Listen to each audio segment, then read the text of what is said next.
নমস্কার বন্ধুরা, আমি শম্পা চলে এসেছি নতুন একটা ভিডিও নিয়ে।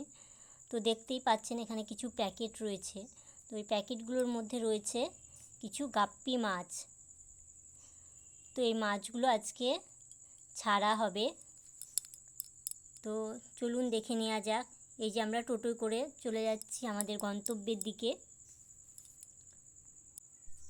তো এই মাছগুলি ছাড়া হবে এই যে ড্রেন, ছোট ছোট ডোবা, এগুলোতেই মূলত ছাড়া হবে এই মাছগুলো, যাতে এই মাছগুলো মশার লার্ভা খেয়ে আমাদের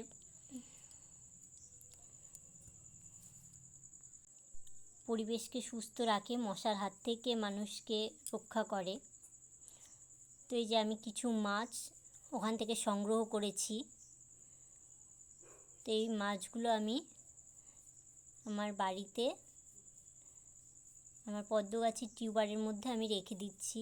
বেশিরভাগ মাছই মারা গেছে, তো যে কটা বেঁচে থাকবে সংরক্ষণ করে রাখা যাক, দেখা যাক কত দিন বাঁচে মাছগুলো।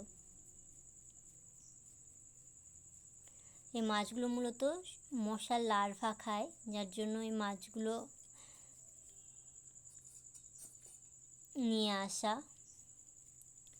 বাড়িতে যাদের জল বাগান আছে, মশা তো হবেই ওখানে, তো তার জন্য গাপ্পি মাছ অবশ্যই ছেড়ে রাখা দরকার।